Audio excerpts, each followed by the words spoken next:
허위 정보로 정치 공세를 함으로써 국민들을 호도했고 또 야당 간사 역시 정쟁성 발언을 했기 때문에 저도 어쩔 수 없이 정책 질의에 앞서서 잠깐 발언을 하겠습니다. 패스트트랙 사태와 관련해 야당 대표는 불법에 대한 저항은 무죄라고 했습니다. 만에 하나 그냥 가정을 해보는 거죠.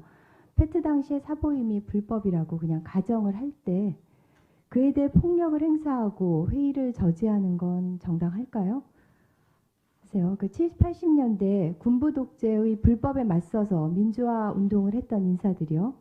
아무리 정당한 목적으로 시위를 했어도 집시법으로 다 실형을 살지 않았습니까?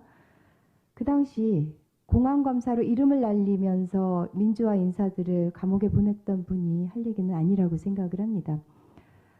패스트트랙 당시 한국당 의원들의 범법 행위, 5년 이하의 징역, 1,000만 원 이하의 벌금에 처해지는 중대한 범죄인데요. 검찰은 이에 대해서 늑장 수사를 하더니 뒤늦게야 솜방망이 처벌을 내린 것 정말 유감스럽죠. 검찰은 증거가 명확한 의원 일부를 처벌 대상에서 제외하는 고무줄 잣대를 적용했습니다. 구체적인 실명을 거론하지는 않겠습니다만 제2의 의원실 점거에 연루된 의원 또 의안 접수를 방해한 의원 중에서 법조인을 비롯한 몇 명은 제외하고 기소하는 그런 자의적인 결정을 내렸습니다.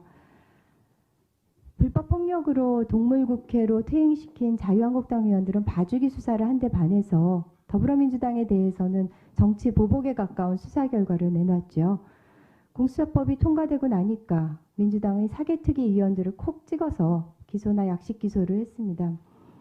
검찰개혁에 대해서 화풀이 수사를 하는 그런 편파성을 보였는데 후보자는 직전의 국회 수장으로서 이런 상황에 대해서 어떻게 평가하시는지 간단하게 좀 소회를 밝혀주시기 바랍니다. 저는 이제 그런 상황이 우리 국회에서 다시 재현된 것에 대해서 참으로 안타깝게 생각을 합니다. 그렇지만은 또 구구절절히 제가 말씀을 드리는 것은 후보자로서 적절치 않은 것 같아서 좀 이렇게 양해를 해주셨으면 좋겠습니다. 네, 굉장히 유보적으로 말씀을 하시네요. 네, 작년 7월 일본의 경제보복 조치가 시작된 직후였죠. 워싱턴에서 열린 한미일 의원회의에 참석했는데 네. 당시 후보자가 의원단 단장이었기 때문에 관련된 이야기를 많이 나눌 수 있었습니다. 후보자는 산업자원부 장관 시절에 한 가장 의미 있는 일로 부품 소재 산업의 경쟁력을 강화해서 미래 먹거리를 발굴한 점을 꼽으셨습니다. 2006년 5월 부품 소재 중액기업 발전 대책을 발표하고 부품 분야 기술 개발, 또 첨단 소재 원천 기술 발굴을 추진한 바 있습니다. 그러니까 13년 전 일찌감치 일본의 경제 보복을 예견한 대비가 아니었을까 싶은데요. 최근 일본의 수출 규제를 무색하게 하는 그래도 좋은 소식들이 들려오고 있어서 다행입니다. 불화수소, 그동안 경제성 높은 일본 제품이 선호되면서 국내 수요의 3분의 2를 일본에 의존했었지만 수출 규제 반년 만에 생산 라인 증설로 이제 국내 수요 대부분을 충족할 수 있게 되었고요. 포토레지스트는 일본 의존도가 가장 높은 데다가 대체품 개발이 오래 걸릴 거라고 우려가 컸었지만 정반대로 탈일본 속도가 가장 빨랐고 또 불화 폴리이미드도 국산화를 눈앞에 두고 있습니다. 후보자는 당에서 소재 부품 장비 인력 발전 특별위원장을 맡아서 당정 협의를 진행하기도 했는데 소재 부품 장비 관련 수입선 다변화 또 기술 자립화 또 인력 양성에 대한 후보자의 견해를 듣고 싶습니다.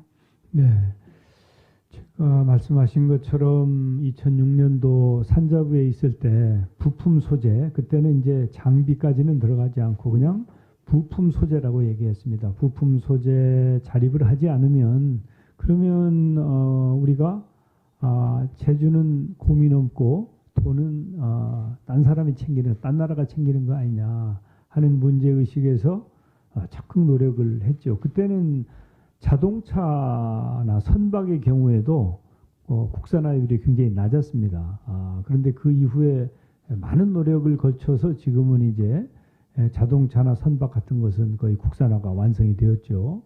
그런데 이제 반도체 같은 것은 아직도 상당히 부족한 상태인데 일본이 이제 그런 온당치 않은 결정을 내림으로 해서 우리가 범정부 차원에서 그리고 이 국회에서도 적극 협력을 해서 지금 다른 법은 통과가 안 됐어도 소부장 특별법은 통과가 됐지 않습니까? 여야가 힘을 합친 것이죠.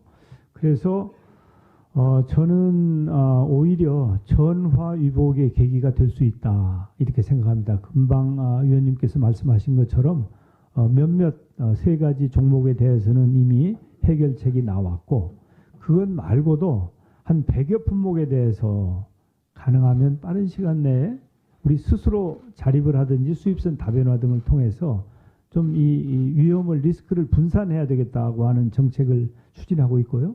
또 금년도 예산에도 과거에 비해서 훨씬 많은 2조 1천억에 달하는 관련 예산을 두고 있기 때문에 이 예산들이 허투루 쓰이지 않고 진짜 제대로 투입이 되어서 소부장 독립을 이룰 수 있다면 그것은 우리 다음 세대 그리고 대한민국의 미래 경쟁력에 크게 기여할 수 있다고 저는 확신을 하기 때문에 이것은 설령 문제가 해결되더라도 거기서 긴장을 늦추지 말고 지속적으로 소부장 인력 자립을 위해서 노력을 해야 될 분야다 이렇게 생각합니다.